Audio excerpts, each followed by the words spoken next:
আসসালামু আলাইকুম। আম, আমি কিছুটা দুঃখিত এই জন্যে যে আজকে হঠাৎ 5টার পর থেকে প্রেশারটা বেড়ে গিয়েছিল, ফলে ভাষণটাই দিতে পারবো কিনা এটা অনিশ্চিত হয়ে গিয়েছিল। পরে আল্লাহর রহমতে সম্ভবত কিছুটা ওষুধ খাওয়াতে এখন আছি একরকম।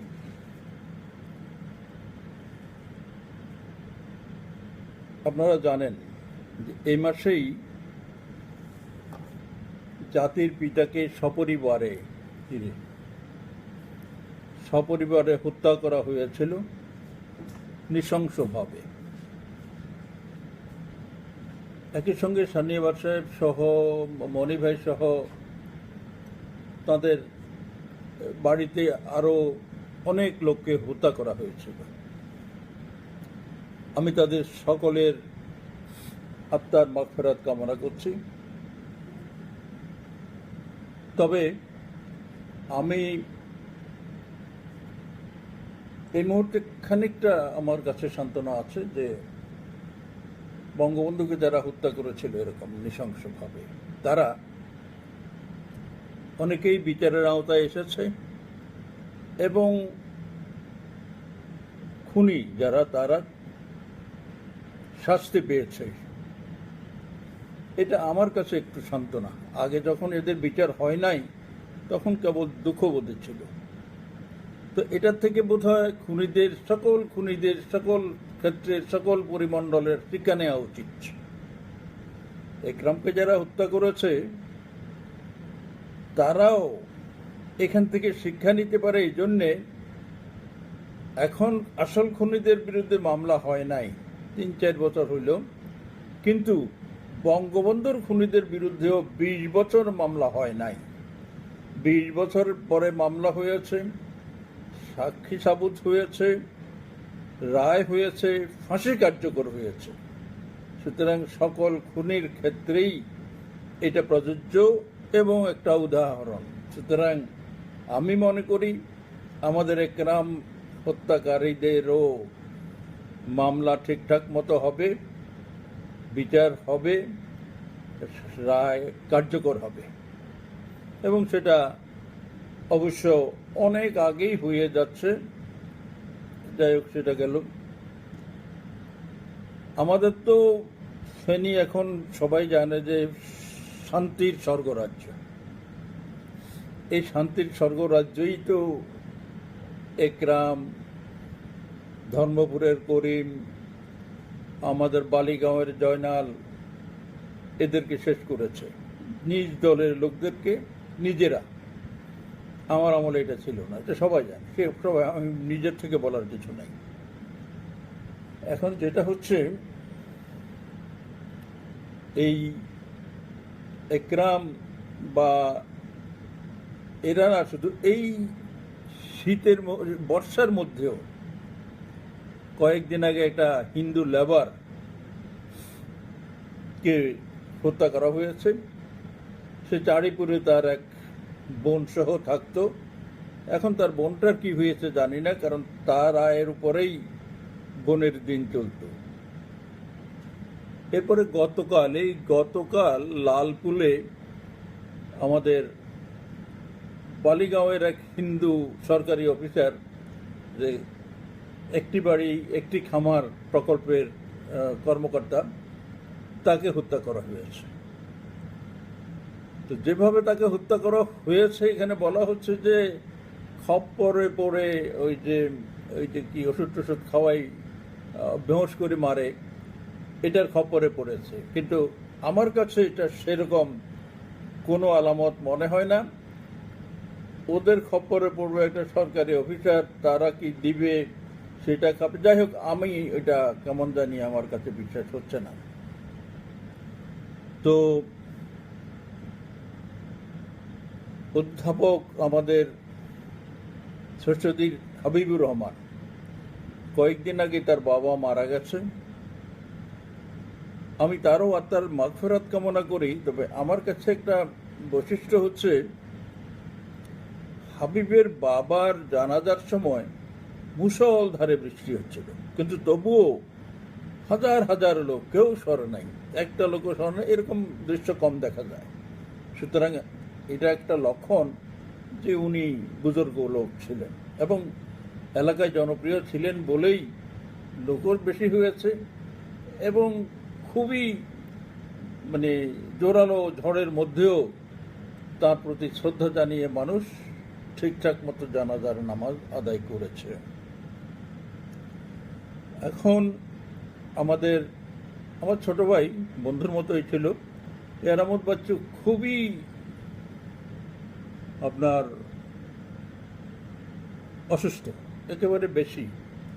ফেনীর থেকে মনে হয় ঢাকার ইউনাইটেডে এনেছিল, বোধহয় ইউনাইটেড ওয়ালারা ভরসা দেয় নাই বলে আবার ফেনীতে নিয়ে গেছে, এমনটাই আমি শুনেছিলাম।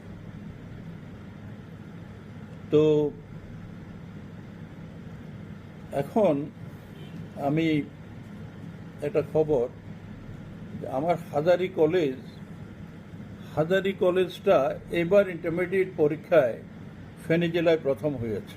ভীষণভাবে আমার জন্য গৌরবের বিষয় এবং সেই জন্য আমি আমার কলেজের সকল শিক্ষক এবং অন্যান্য যারা সহযোগীকে ধন্যবাদ জানাবো।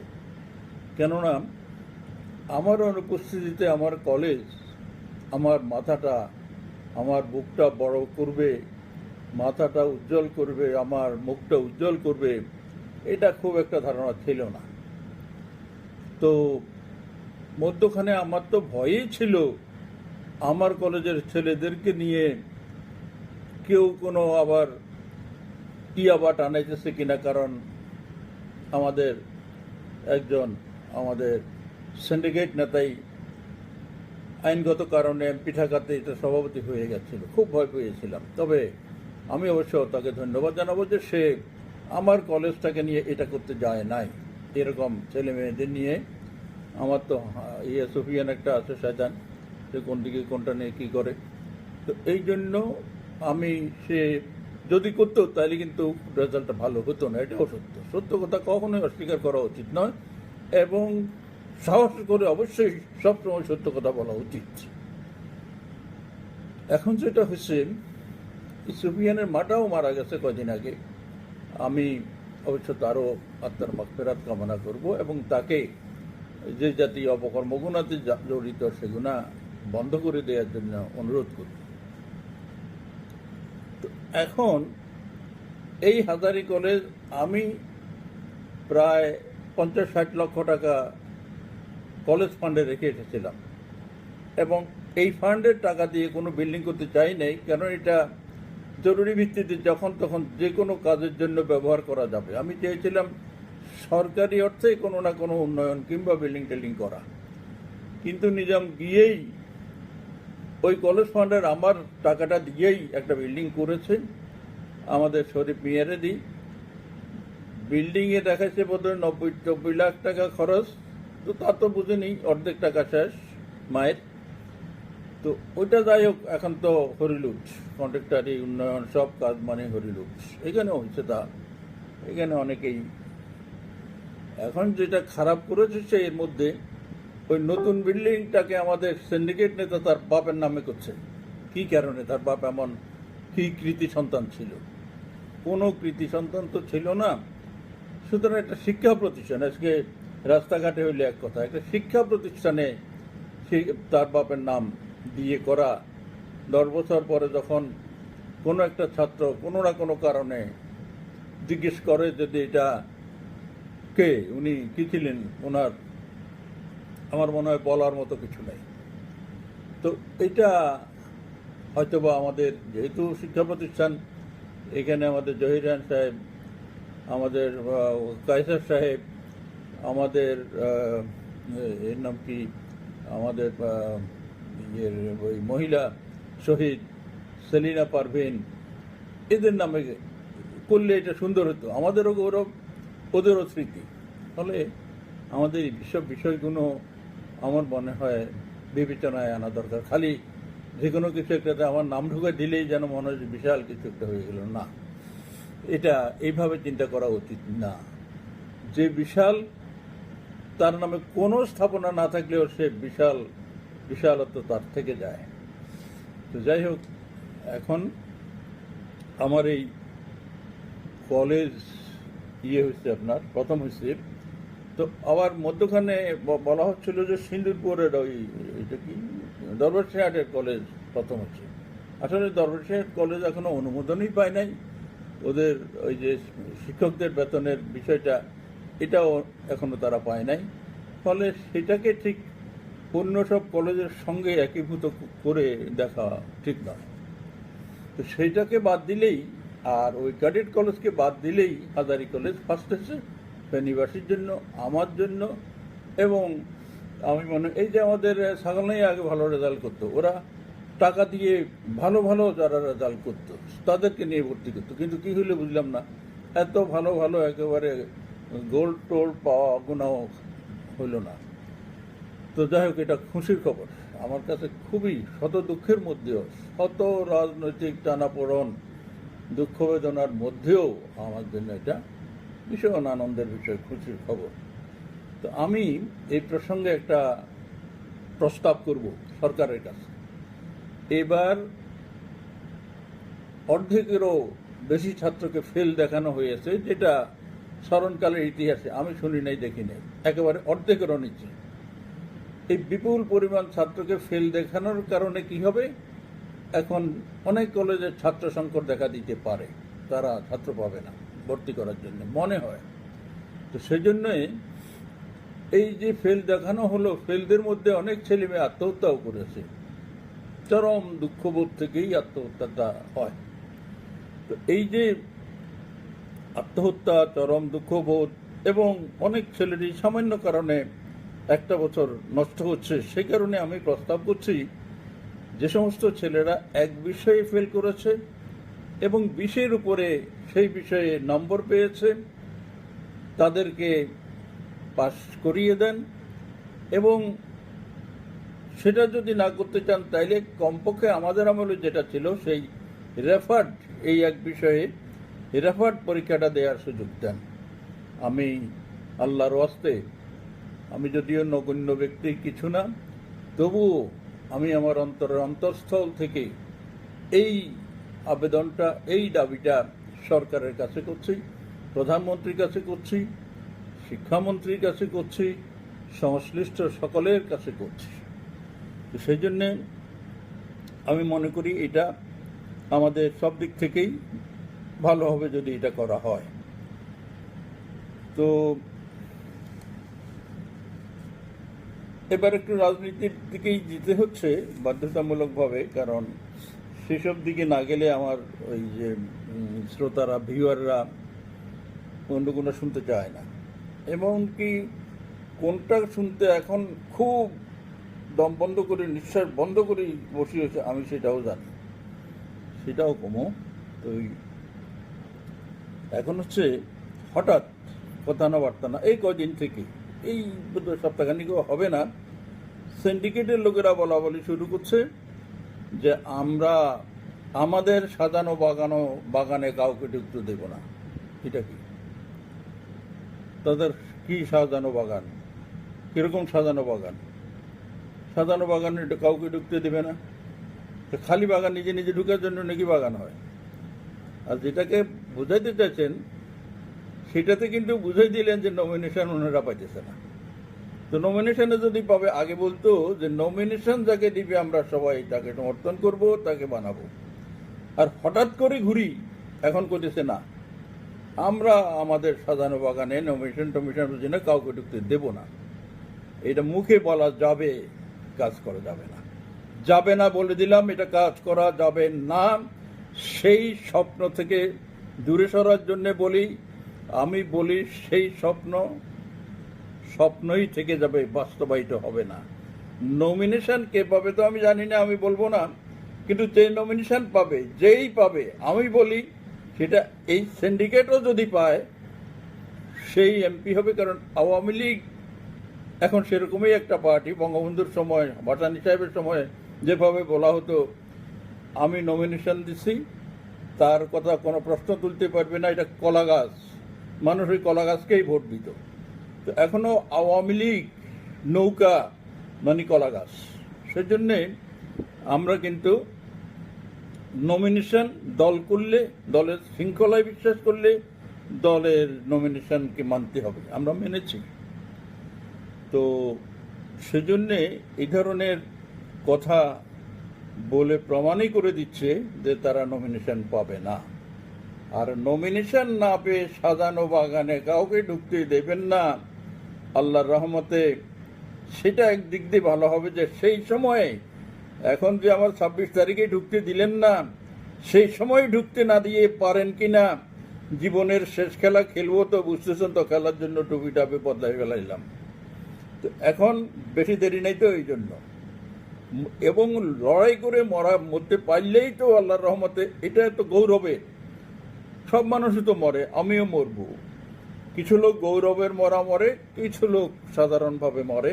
আমি গৌরবের মরা মরতে চাই। আমার এমনিতেই অনেক গৌরবের ইতিহাস আমার আছে আল্লাহর রহমতে, মরে আরেকটা গৌরব নিতে চাই। সুতরাং সেদিন আপনারা বলেছেন আমি যাব বলে যাইনি, এবার যদি কারো সাজানো বাগানে ঢুকতে না দেন, সেদিন আমিও যাব, আমাদের লোকেরাও যাবে। সেদিন ভোদয় খেলার জন্য আপনারা আমার ধারণা যেন থাকবেন না। ইতিমধ্যেই ওই র্যাবের ঘটনার পরে, র্যাব যখন 2-3টাকে ওই বিরিঞ্চিতে একটাকে, লেমুয়াতে 2টাকে ফালাই দিল, তারপর থেকে কিন্তু অনেক বিদেশে চলে গেছে, অনেকে ঢাকা চিটাঙ্গে ছোট বড় চাকরি বাকরি নিয়ে বিচরণ করছে। তো সুতরাং র্যাবে একটারে ক্রস দিতে না দিতেই টাং রোড খালি নাই, কোনো একটারে দেখাই যায় না। বাড়ি চালা দিলেও, কোথাও পালাইলে টালাইলে তো আগে দেখতাম বাড়ি চালা দিলে যাইটারে ধরতো, কিন্তু এখন এইগুলোকে আর বাড়ি চালা দিলেও কোথায় কোন দিকে গেছে পাওয়া যাবে কোনো সুযোগ নাই। তো এখন আপনারা বোধহয় সবাই জানেন যে আমার বাপের সম্পত্তি ছাড়া আমার কোনো সম্পত্তি নাই, এবং আমি আমার বাপের কোটি কোটি টাকার সম্পত্তি বিক্রি করে দিয়ে যাচ্ছি স্বাধীনের পরে। তো যেমন মক্কা শরীফ আমার বাপের সম্পত্তি আমার নামে দিয়েছিল, 2 কোটি টাকা বিক্রি করে দিছি। আমি পেট্রো বাংলায় আমার বাপের যে একটা সম্পত্তি 1.5 কোটি টাকা বিক্রি করে দিয়েছি। আমি এই যে জামাল ব্রেড আছে ওদের কাছে বিক্রি করে দিয়েছি, বিশাল এক সম্পত্তি, বোধহয় এখন 2-3 কোটি টাকা হবে। এইভাবে কমলাপট্টিতে একটা বিক্রি করেছি, কি যেন নাম, তার কাছে 40 লক্ষ টাকায়। আমি বাংলাদেশের 3বারের এমপি যে বলতে পারবো নিজে কোনো সম্পদ করি নাই, বরং বাপের সম্পত্তি কোটি কোটি টাকা নষ্ট করেছি। এই দাবি আর কোনো একবারের এমপিও করতে পারবে না।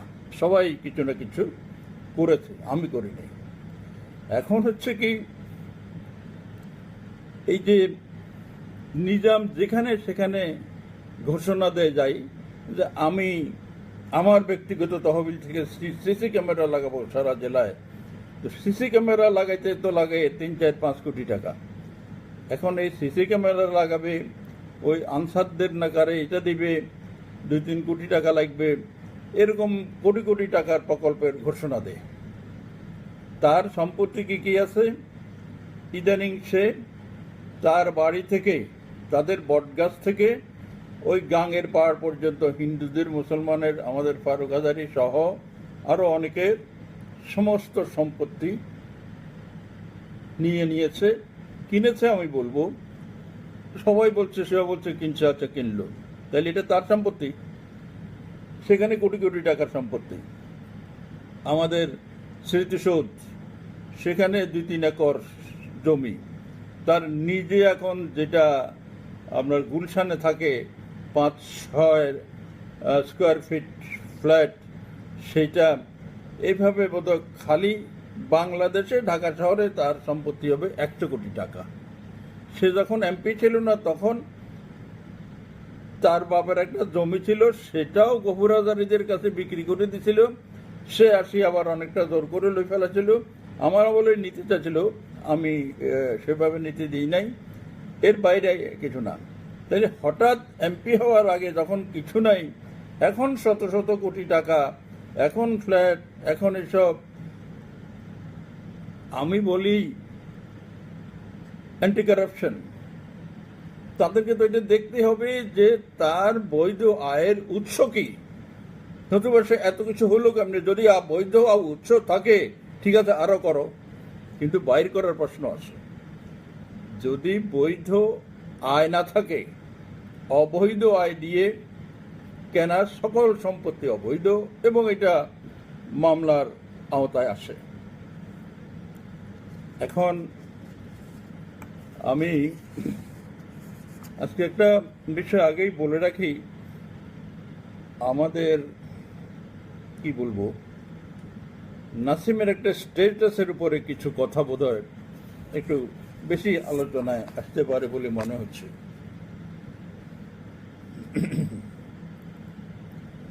এখন একটা কিছুটা হাসির ব্যাপারও, এটা হচ্ছে আমাদের বাঁকা নদী সোজা করেছিল একরাম সহ সিন্ডিকেট নেতা। তো এটা করতে গিয়েই আসলে আগে থেকে শুরু হয়েছিল, কিন্তু এইটাতে সে বড় ধরনের, এটা কারণ এটার বাজেটটাও ছিল বড় ধরনের বিরোধ দেখা দিয়েছিল। তো এরা ওই ঝর্ণা মেডিকেলের কি জানি নাম, ওদের দিয়ে, আমাদের আছে একজন, তাকে দিয়ে বিভিন্ন লোক যাদের অভিজ্ঞতা আছে তারা এই বাঁকা নদী সোজা করেছিল। তো বাঁকা নদী সোজা করার সময়ের যে খরচ ছিল, এই খরচের টাকাটা বাকি বকেয়া পড়ে গেছিল। যারা করেছে তারাও, যেমন ঝর্ণা মেডিকেলের সেও পাবে, আরও আছে অনেক। তাদেরই একজন কয়েকদিন আগে সিন্ডিকেটের কাছে গেল। সিন্ডিকেটের কাছে গেলে সিন্ডিকেটে কইলো এটা মাফ করে দেওয়া যায় না। এগুলো কি করলেন, আমরা মাফ করে দিলে আমি মানুষের টাকা দেবো কত, নাহলে মানুষের মারিয়ে হেলাই দেবো। আচ্ছা ন দিলে যদি এখান তো মাফ করছি মহারাজ, একটা মেয়ের কাছে হাঁটা দিমু, যাগ হই, ভালো হইব, খারাপ হইব না, এতে থাকলে লইস, নইলে আর কি করবি, বুঝেন। এখনো ধমকায়, ওরে কইছে যে তোরে তুই যদি মাফ করতে নি হরস তাহলে ওই একটা মেয়ের কাছেই হাঁটা দিমু। তো তারা এখনো কিন্তু এবারে বুঝেন, মানুষকে ধমকায় যে এক ক্রাইমেরটা দেখো না, ঘটনা এক ক্রাইমের মতোই হবে। তো এখন গুরুত্বপূর্ণ একটা কথা আমার ফেনীবাসীকে একটু স্মরণ করাই দিই। এমপি, প্রত্যেক এমপি মানে তো রাজনীতিবিদ, প্রত্যেকটা এমপি এক একজন রাজনীতিবিদ। যদিও আজকাল তো বড় লোকেরা, শিল্পপতিরা, এরা, ইঞ্জিনিয়াররা, ডাক্তাররা হচ্ছে, কিন্তু যখন হয়ে যাচ্ছে তখন সে আপনার যখন এমপি হয়ে যায় তখন সে একজন রাজনীতিবিদের খাতায়ও নাম লেখাইল। আমাদের যে এমপি সেও রাজনীতিবিদ। আমি শুধু আমার ফেনীবাসীকে একটা প্রশ্ন করি, আজ যদি যেই 6 দফার উপরে স্বাধীনতা এসেছে, যেই 6 দফায় আমিও জেল খেটেছি, যেই 6 দফার আন্দোলন থেকেই বাংলাদেশের স্বাধীনতার আন্দোলন শুরু হয়, যেটা বঙ্গবন্ধু ঘোষণা দিয়েছিল, আপনারা চিন্তা করেন তো দেখি। তাকে আমি অবশ্য আমার এটা জিজ্ঞেস করছিল জ্যোতি বসু ইন্ডিয়াতে, আমার উপর এত খুশি হয়ে গেল আমি যখন এটা পঙ্খানুপুঙ্খ প্রতিটি দফা বুঝিয়ে বুঝিয়ে উত্তর দিলাম। এখন বলেন তো, আমাদের যে এমপি সে 6 দফা কি বলতে পারবে? পারবে না। 11 দফা পারবে না। লাহোর প্রস্তাব পারবে না। আর এতদিনের মধ্যে তার মুখে কেউ কেউ মানে রাজনৈতিক একটা শব্দ শুনেছেন, শুধু শান্তির নহর, উন্নয়নের নহর, এসব, কিন্তু কোনোদিন গণতন্ত্র, স্বায়ত্ত শাসন, স্বৈর শাসন, যেসব গণতন্ত্র, যেসব রাজনৈতিক শব্দ আছে, কেউ কোনোদিন একটিও শোনে নাই। তাইলে এই রাজনীতিবিদের কি অবস্থা এবার বুঝেন, যার মুখে কেউ কোনোদিন একটিও শুনে নাই, যে এমনি মানুষ বুঝতেছে যে সে 6 দফার একটি বিন্দু বিসর্গও বলতে পারবে না।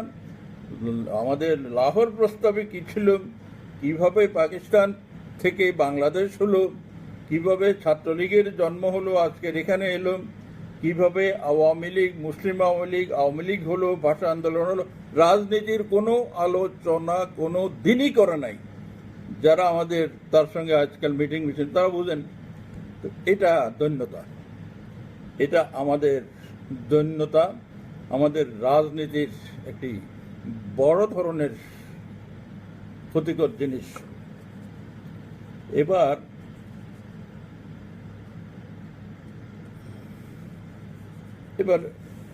বলতেই হবে নিজামের মামলা এবং নমিনেশন। মামলাটাই বলি, মামলা সম্পর্কে খবর রাখি। ইতিমধ্যে মামলার নকলও বেরিয়ে এসেছে, এর কাছে গেছিল চিফ জাস্টিসের কাছে, উনি আবার আর একটা বেঞ্চ গঠন করে সেখানে পাঠিয়েছেন। সেখান থেকে 2 দফায় সময় নেওয়া হয়েছে। শেষ দফায় 2 সপ্তাহের জন্য, তার মানে আগামী সপ্তাহে আবার উঠার কথা, কোন দিকে নেই জানি না। এটা সম্পর্কে একটা কথা আমি বলি, এই মামলা কিন্তু তারা রায় হোক এটা যাচ্ছে না, তারা শুধু সময়ক্ষেপণ করতে চাইছে।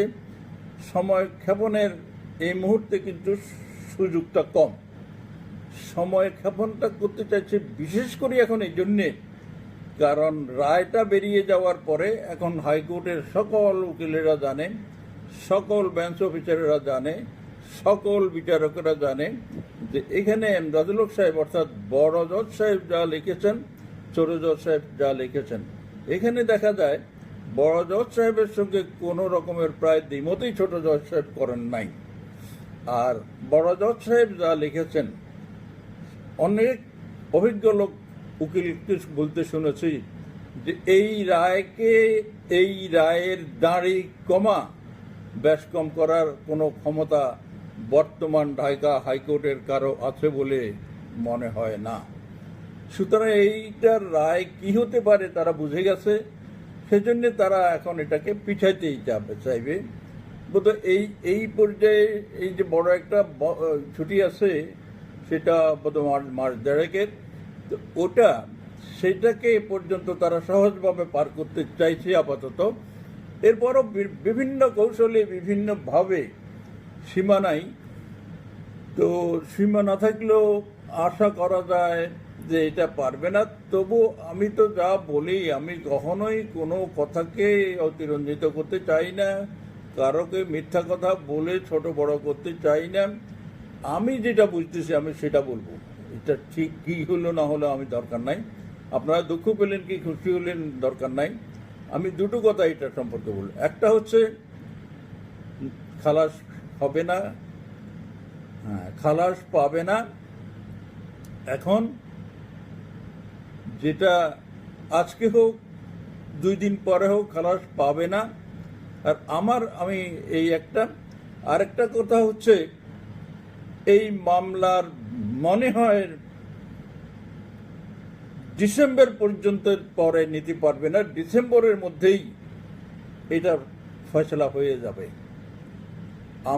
আপনারা ফেনীবাসী অনেক দিন তো অপেক্ষা করেছি, আর 5-6টা মাস অপেক্ষা করেন, হয়ে যাক, এই কয়েকদিনের মধ্যে হবে, এর মধ্যে কিন্তু হয়ে যাবে। এটা যদি আমার কথা ঠিক, আগেরটা দেখেছেন 6 মাস বলছিলাম, 6 মাস লেগেছে, এখন আবার বলছি 4-5-6 মাস, সেটাও এরকমই হবে। অধৈর্য হওয়ার কোনো কিছু নাই, এর মধ্যে শেষ হয়ে যাবে, যা হবার হবে, কিন্তু শেষ হয়ে যাবে, তাতে কোনো সন্দেহ নাই। আর এর মধ্যেই নির্বাচন আসছে, সেই নির্বাচনেও বিভিন্ন কারণে আমি বলছি নিজাম নমিনেশন পাচ্ছে না, নিজাম পাচ্ছে না। আর কে পাচ্ছে? সে বোধহয় মাঝে মধ্যে ইদানিং মুখ থেকে বাইর করছে যে আমি না পাইলে আমার ভাইরে দিমু, আমার বউরে দিমু। হয়, এটা তো হয়ই। এখন সে যদি না পায়, তার কোনো কলঙ্ক নিয়ে তার বাপ ভাইরাও, বাপ তো নাই, বা বউ কিংবা ভাইরাও হবে না। তার তো টাকার পাহাড় ভাইদের কাছে চলে গেল। ভাইরা কেউ লন্ডন থাকে, কেউ আমেরিকা থাকে, কেউ বোধহয় ফ্রান্সে থাকে। তো সে যাই হোক, দুটো কথা বলে দিলাম, তার মামলার অবস্থাও ভালো না, নমিনেশন অবস্থাও ভালো না। রাজনীতি করতে নামে, কিন্তু রাজনীতির কোনো কিছু বুঝেও না। যেসব শুধু বুঝে, পৃথিবীর কেউ এত বুঝে না। টাকা বানাবার কলা কৌশল সে যেরকম বুঝে, আমি চিন্তা করে দেখলাম যে এই বুদ্ধিটা যদি সে রাজনৈতিকভাবে পিওরলি ব্যবহার করত, আসলেই সেই আমাদের বড় মন্ত্রীদের কাতারেই সে থাকতে পারত। এই যোগ্যতাটা মানুষ খারাপ ভালো আছে, মানুষের যোগ্যতা থাকে, সেই যোগ্যতাকে কেউ খারাপের দিকে নেয়, কেউ ভালোর দিকে নেয়। ভালোর দিকে নিলে বড়, সৎ পথে নিলে সৎভাবে বড় হবে, ইতিহাসে নাম থাকবে। খারাপ দিকে নিলে ইতিহাসে কলঙ্কিত হবে। আমি চিন্তা করি তার আল্লাহ তো ব্রেন দিছিল, কিন্তু এটা অস্বীকার করার সুযোগ নাই। সে ব্রেনটাকে কিভাবে কেন যে ডাইভার্ট হয়ে অন্যদিকে গেল আল্লাহ তাআলা জানে, আমি জানি না। আর ইতিমধ্যে সে আবার আমার এক ছোট ভাই সাংবাদিককে যেসব কথা বলছে, এসব কথা আমি বলবো না। আমি যদি মরে যাই তাহলে আপনারা তাকে ধরে জিজ্ঞেস করলে বুঝবেন এসব কথা সীমার বাইরে উদ্ধত্তের একটা সীমা আছে, সীমার বাইরে কথা বলা। সে বলছে আমাকে হজে যাওয়ার জন্য, ভালো, খুবই সুন্দর, খালি বলার জন্য সে স্বভাব পাবে। কিন্তু আবার বলছে যে দরকার হলে টাকা আমি দিব। আল্লাহ সুবহানাল্লাহ, টাকা আমার নিজের টাকাও যদি হয়, সেই টাকা যদি বৈধ আয়ের না হয় তা হজ হবে না। তো তার মধ্যে আবার অন্যের অবৈধ টাকা দিয়ে আমি যাব, আর যার নিজের যোগ্যতা সে তো অন্যের টাকা যাইতেই পারে না। হজ আরো অনেক কঠিন জিনিস। হজ যদি আপনার চতুর্পার্শ্বের লোকজন অভাব অনটনে থাকে, গরিব থাকে, খেতে না পায়, আপনি হজে গেলে তো হজ হচ্ছে না। এমনকি হজ আপনার কাছে যদি কেউ কোনো একটি কানা করেই পাওনা থাকে, হজ হবে না। এই পাওনার ব্যাপারটাকে এতই গুরুত্ব দেওয়া হয়েছে আমাদের ধর্মে যে শহীদরা সবচাইতে সুন্দর আসন পাবে বেহেশতের। শহীদদের, যারা ধর্মযুদ্ধে, সত্য ও ন্যায়ের যুদ্ধে নিহত হয়, তারা হচ্ছে শহীদ। এই শহীদরাও পর্যন্ত মাপ পাবে না যদি সে তার পাওনা পরিশোধ না করে। তো তাই এবার বুঝেন। আরেকটা কথা বলছে যে আমার ভাই বেরাদার আত্মীয় স্বজনরা নাকি আমি মারা গেলে আমাকে কবর দেবে না, আমার কোনো ইয়ে করবে না, মানে অর্থাৎ জানাজার নামাজের আয়োজন ইত্যাদি সব যা করে কিচ্ছু করবে না।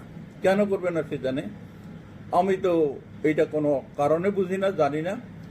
এটা সবাই তো করে, না করলে না করলো। বঙ্গবন্ধুরও তো হয় নাই ঠিক মতো জানাজা, বঙ্গবন্ধুরও তো হয় নাই ঠিক মতো কবর। তো বঙ্গবন্ধু যদি না হয়, আমি আদনা, আমি ছোট মানুষ, আমার যদি না হয় নাই। এমনকি কে জানে কখন কি হয়। আমাদের পাক ভারত উপমহাদেশের সবচাইতে এখনো জনপ্রিয় শ্রদ্ধেয় ব্যক্তি হচ্ছে সুভাষ বোস। সুভাষ ছিলেন আমাদের বঙ্গবন্ধুরও রাজনৈতিক গুরু। আমিও তাকে শ্রদ্ধা করি, অর্থাৎ তার অনুসারী। বঙ্গবন্ধুও তার অনুসারী ছিল।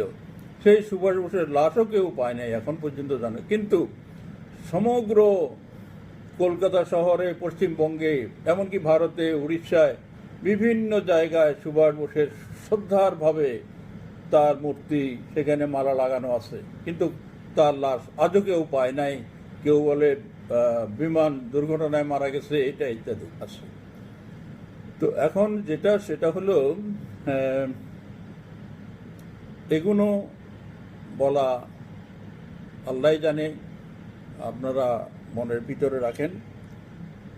এখন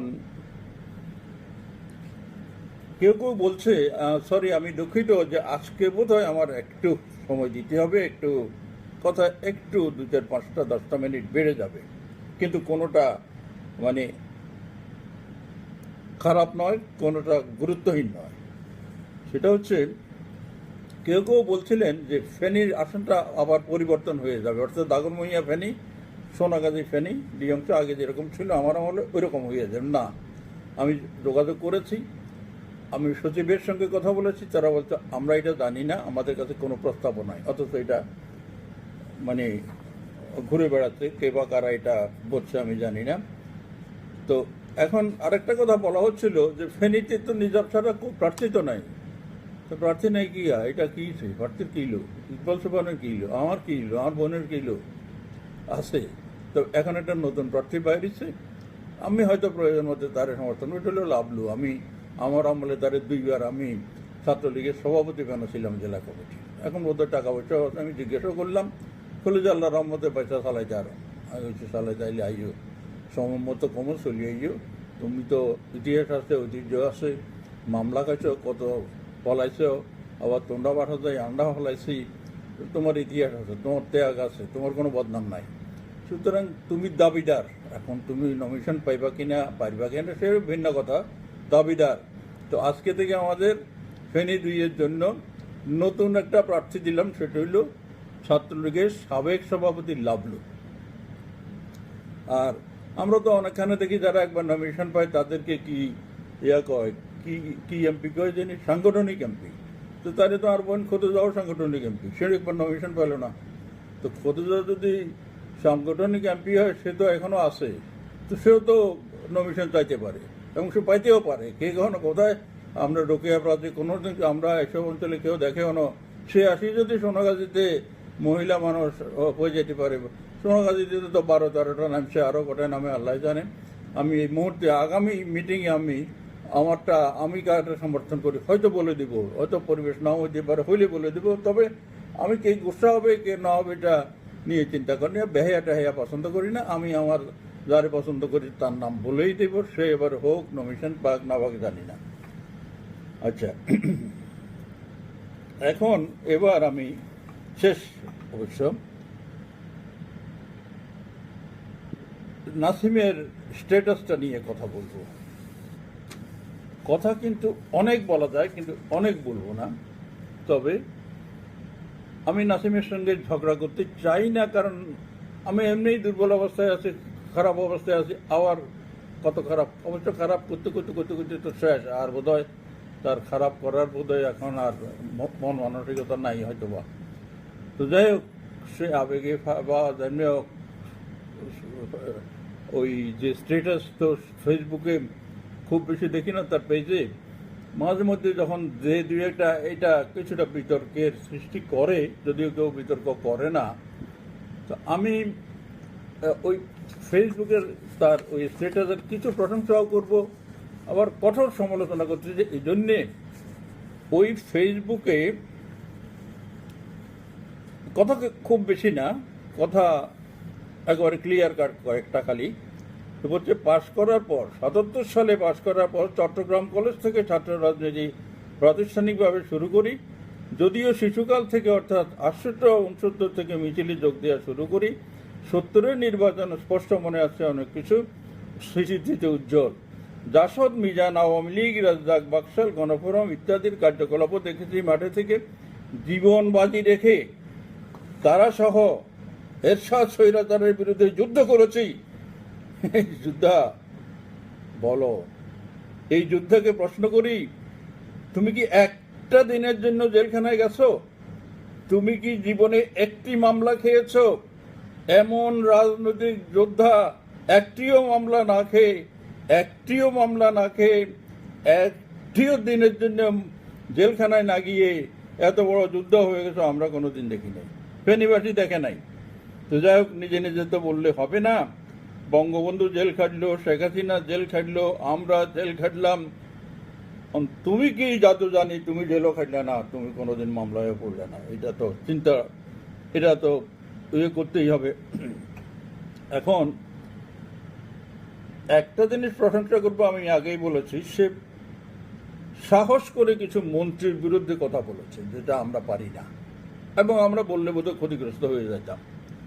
সে মন্ত্রীদের কটাক্ষ করে বলেছে, এবং এটা এর মধ্যে আমার তো মনে হয় শেখ হাসিনা বা আমাদের নেত্রীর কানে চোখে পড়েছে।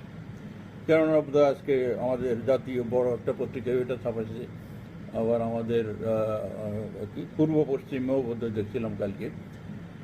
তো ফলে যেভাবে হোক, ওইটার এসব ছাড়াও নেতৃত্বের কাছে যাওয়ার আবার কলা কৌশল জানে, সেটা গেছে। তো সে কথা এগুলো কিন্তু 100% সত্য বলেছে। তবে সে বলে নাই শুধু এটা, যে সমস্ত লোকেরা ট্যাঙ্কের উপরে বঙ্গবন্ধুকে হত্যা করে ট্যাঙ্ক নিয়ে নাচানাচি করেছে, বঙ্গবন্ধুকে করেছে এটা, আর যারা বঙ্গবন্ধু জীবদ্দশাতেই পল্টন ময়দানে বক্তৃতা দিয়ে বলেছে বঙ্গবন্ধুর গায়ের চামড়া দিয়ে আমরা ডুগডুগি বানাবো। আবার কেউ কেউ বলেছে বঙ্গবন্ধুকে ফাঁসি দেব, তবে কোনো ভালো রশি দিয়ে নয়, ছেঁড়া গামছা দিয়ে, কারণ ছেঁড়া গামছা দিয়ে না দিলে তো টাকা খরচ হবে, কোনো টাকা খরচ করতে, তারা তো মন্ত্রী, তাদের সম্পর্কে কোনো কথা নাই। আর আসে এরকম মানে বঙ্গবন্ধুর বিরোধী, আওয়ামী লীগ বিরোধী, শেখ হাসিনা বিরোধী অসংখ্য ঘটনা আছে, সেগুলো অবশ্য সে সেভাবে উল্লেখ করা নাই, কিন্তু যেগুলো করেছে আপাতত সেগুলোর মধ্যেও আমি কোনো মিথ্যা দেখছি না, সেগুলো ঠিক আছে। এখন যেটা হচ্ছে, একটা কথা গুরুত্বপূর্ণ, যে যারা 1/11 সময় আপার বিরুদ্ধে 164 ধারায় জবানবন্দি দিয়ে আপাকে রাজনীতি থেকে বিতাড়নের জন্য সংস্কার প্রস্তাব দিয়ে ডক্টর ইউনূস চৌধুরী আহমদ কুরেশির দলে যোগ দিবার চেষ্টা করেছিল তারা, তো এখন হচ্ছে কি 164 ধারা মানে বুঝেন, যেটা হচ্ছে আদালতের ম্যাজিস্ট্রেটের সামনে, একটা হচ্ছে 100 কি জানি পুলিশকে সামনে বলা যেটা, সেটা কি জানি একটা ধারা ভুলে গেলাম, আর এই 64 ধারা মানে হচ্ছে ম্যাজিস্ট্রেটে, আদালতে দাঁড়িয়ে ম্যাজিস্ট্রেটের সামনে বলা, আর ম্যাজিস্ট্রেটের সামনে বলা মানে কঠোরভাবে এটা রেকর্ড হয়ে গেল, এটা আর এদিক ওদিক করা যায় না। তো সেইটাতে বলে যে হ্যাঁ আমরা এরকম শেখ হাসিনার এসব আছে, এটাও সত্য। এখন মেয়র হয়ে আমি ফেনীবাসীর জন্যই শুধু কাজের থেকে আপাকে ধ্বংস করার জন্য আজ আওয়ামী লীগই করছে না, বর্তমানে এমপি, মিনিস্টার, মেয়র হয়ে এবং দলের গুরুত্বপূর্ণ পদ থেকে ভোগ বিলাস করছেন। এটা সত্য, তো এটা তো কোনো মিথ্যা নাই, সুন্দর কথা। কিন্তু প্রশ্ন হচ্ছে, এই যে মেয়র একটা শব্দ এখানে বলা হলো, আমাদের যে মেয়র, যে ছিল টাইগার বাহিনী, যে ছিল জাতীয় পার্টি, তাকে কে মেয়র বানাইছে? সে কি শুধু নিজামের ক্যাপাসিটিতে মেয়র হয়েছে? সে কি শুধু অন্য কারো? অবশ্যই আলাউদ্দিনকে টাকা নিয়ে, যেই হোক টাকা পয়সা নিয়ে তাকে মেয়র করা হয়েছে। তাইলে আওয়ামী লীগের কি কোনো ত্যাগী লোকজন ছিল না? আমার কথা বাদ দিলাম, আমি তো তখন ছিলামই না, কিন্তু আমি বলেছি অনেক, আমাদের শামীম ছিল, আমাদের আকরামুজ্জামান ছিল, আমাদের আরো অনেক ছিল। তাহলে কেন তাদেরকে বঞ্চিত করে, কেন সম্পূর্ণভাবে একটা আওয়ামী লীগ বিরোধী লোককে করা হলো? এটার উত্তর দিতে হবে না নাসিমকে, সেই জন্য বলছে না, একটু নাসিম সম্পর্কে কথা বেশি হবে হয়তো। এবার আমি বলি যে একটা কথা, সেটা হচ্ছে হঠাৎ আলাউদ্দিন নাসিমের দুর্বল হয়ে গেছে, মনে হচ্ছে দিনকাল খারাপ যাচ্ছে। নাইলে এই স্বপন তার অফিস রুমে বঙ্গবন্ধুর ছবি, শেখ হাসিনার ছবি, নিজামের ছবি,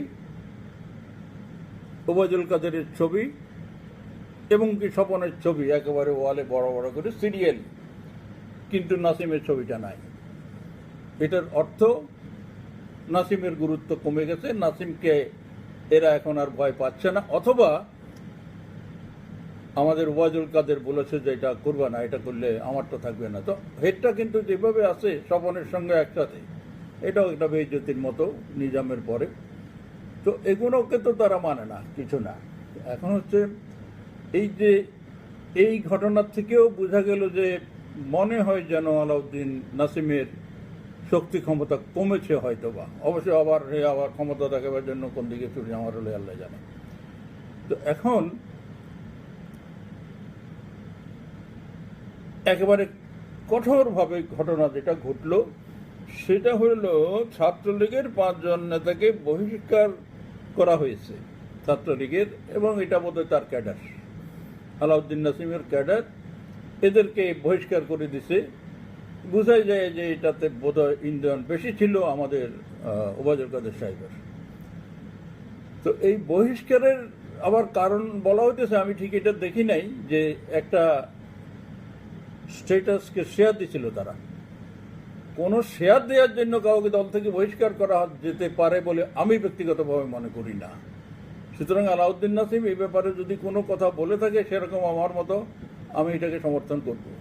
শেয়ার দেওয়া নিজের কথা নয়, শেয়ার দেওয়া হচ্ছে আরেকজনের কথা, কিন্তু হয়তো বলা হচ্ছে যে শেয়ার দেওয়া মানে আরেকজনের কথাকে সমর্থন করা, আরেকজনের কথা বলা, কথা গালি দেওয়া আর গালি দেওয়াকে শেয়ার করা। শেয়ার করাতে ভুলভ্রান্তি হয়েই যেতে পারে, শেয়ার কথাকে গুরুত্ব দিল, অথচ যেই এইটা স্ট্যাটাসটা দিল তাকে পাশ কাটিয়ে যদি শেয়ারকারীদেরকে শাস্তি দেওয়া হয় ইন্টেনশনাল পরিষ্কারভাবে, তো বিষয়টা সেটা নয়। বিষয়টা হচ্ছে আলাউদ্দিন নাসিম কিন্তু বিশেষ করে বলছে যে আমি কাদের সাহেবকে বা ওবায়দুল কাদেরের কাছে কাদের ভাইকে অনুরোধ করব বিষয়টির প্রতি সদয় দৃষ্টি দিতে। আলাউদ্দিন নাসিম এত নরম হয়ে ওবায়দুল কাদেরকে কথা বলবে, এটা তো এরকম তো কথা ছিল না। বলা হয়েছিল নাসিমের কাছে ওবায়দুল কাদের শিশু, কিন্তু নাসিম যখন এ ধরনের কথা বলে তখন তো মনে হয় যেন নাসিমে ওবায়দুল কাদেরের কাছে শিশু হয়ে গেছে। শুনেছি ওবায়দুল কাদের নাসিমকে তার সেক্রেটারি হওয়ার পরে নিজে টেলিফোন করে দেখা করতে বলেছিল, সে করে নাই। এমনকি ফেনীর মতো জায়গায় আসা যাওয়ার ক্ষেত্রে একজন গেলে আরেকজন যাবে না। কয়েকদিন আগে ওবায়দুল কাদের ঠিকই গেছে, বলেছিল যে আমি নাসিম গেলে যাব না, কিন্তু নাসিমের ক্যাডারেরা এটা কি করে মেনে নিল যে হ্যাঁ ঠিক আছে। কিন্তু আমি হলে, আমাদের মতো হইলে, আমাদের এতদিন পর্যন্ত যে ব্যক্তি আমাদেরকে তুললো, খাওয়াইলো, বড় করলো, সব কিছু করলো, তাকে বাদ দিয়ে আজকে যত বড় নেতাই হোক তাকে নিয়ে যাব, এটা বেঈমানির শামিল। সেটা আমাদের কাছে, আমি তো ইতিহাস বললে তো শেষ হবে না নাসিম আমার বিরুদ্ধে বা আমার কী কী ক্ষতি করেছে। তারপরেও আমি বলি যে এরা তো নাসিমের সঙ্গে বেয়াদবি বা বেঈমানি করেছে। একদিন আমি জেল থেকে বেরিয়েছি, সেদিন আমি আমাদের তখনকার সেক্রেটারি সাহেবের বাসায় গেলাম, যাই দেখি যে দিদার, তারপর এই নিজাম, রহমান বিক্রম সহ অনেক আরও সিন্ডিকেটের যারা আছে তারা, এরা সবাই, রহমান বিক্রম আরও আছে, সবাই ইকবাল সুবহান সহ বসে আছে। তো আমরা কয়েকজন, আমার স্মরণে পড়লো এখন হঠাৎ, আমার ওই যে হাশেম খান, আমরা 3-4 জন ছিলাম, আমিও ঢুকলাম সেই রুমে। তো ঢুকলে যাও, কেউ দাঁড়াই সালাম দিল, কেউ দিল না, সেটা সময় মতো হয়। তো তখন কিন্তু আমি সবাইকে শুনিয়েই বলছিলাম ইকবাল সুবহানকে যে এই যে লোকগুলোকে আজকে আপনি আমাদের সেক্রেটারি সাহেবের কাছে নিয়ে এসেছেন কোনো একটা উদ্দেশ্যে, কমিটি পাস করানোর জন্য, মনে রাখবেন, বলে দিলাম এই লোকেরাই, আমি তাদেরকে তুলছি, আমি তাদেরকে বানাইছি, আমি তাদেরকে বড় করছি, এরা আমার সাথে বেইমানি করেছে। মনে রাখুন আপনার সঙ্গেও বেইমানি করবে, আমি বলে দিলাম। আল্লাহর কি ইশারা, ইকবাল সুবহান এই কথাটা বিভিন্ন জায়গায় এখন বলে। ইকবাল সুবহান আমি নিজেই হাতে ধরে ইয়েকে, ওর নাম কি বলে, এই রহমান বিক্রমকে আমি ডিসিরে ধমকাই, ডিসি রুমে বসে বানাইলাম তারে, আর সে এখন এসব করতেছে। তো যাই হোক, এটা আমার মনে হয় আজকে সবিনয় বিনয় অনুরোধ করলো আমাদের ওবায়দুল কাদেরকে নাসিম কত পরিবর্তন, কত আমূল। আবার কেবা কারার অর্ডার দিছে যে নেত্রী নাকি কোনদিন নাসিম রে বসে তুমি ফেনি নিয়ে মাথা কামাইও না, আমি জানি না, তবে এটা প্রচার হয়েছে। যাক, শেষ কথা বলি, আপনারা অনেক কষ্ট করে কথা শুনেছেন। শেষ কথাটা হচ্ছে, আমার কোনো লোভ নাই, আমার কোনো চাহিদা নাই। এর জন্যে আমি জীবনে যেটা পেয়েছি সেটা পৃথিবীর অনেক বড় বড় কোনো নেতা পায় নাই। যেহেতু আমার জন্য বঙ্গবন্ধুর কন্যা আন্দোলন করে আমি যখন জেলে ছিলাম 7 দিন সংসদ বন্ধ করে দিয়েছিল, অবরোধ করে রেখেছিল। তার অবরোধের মুখে, আমাদের সেদিন নেতাদের অবরোধের মুখে আমাকে এরশাদ সরকার মুক্তি দিতে বাধ্য হয়েছিল। শুধু তাই নয়, আমাকে মুক্তি দেওয়ার জন্য তখন ইউরোপীয় ইউনিয়ন, ব্রিটিশ পার্লামেন্ট তাদের প্রস্তাব পাস করে আমার মুক্তি দেওয়ার জন্য সেই কপি নেত্রীর কাছে পাঠিয়েছিল। নেত্রী তখনকার খানিকটা পিয়ের মতো নজিব আমার হাতে তুলে দিয়েছিল। আর কি চাই, সব মানুষ মরে যাবে। এই ইতিহাস, এই যে সারা পৃথিবীর ইউরোপের পার্লামেন্ট আমার মুক্তি দাবি করেছে, সংসদে পাস করে বাংলাদেশে পাঠিয়েছে, আর বঙ্গবন্ধু কন্যা বাংলাদেশের পৃথিবীর কয়টা সংসদ, কোন সংসদ সদস্যকে মুক্তি দেওয়ার জন্য সংসদকে অবরোধ করেছে? সেটা হয়েছে। এই যে ইতিহাস, বলার তো আরো আমাদের অনেক কিছু আছে, কিন্তু আমি শুধু বলি এই ইতিহাসটাই তো পৃথিবীর শ্রেষ্ঠ ইতিহাস।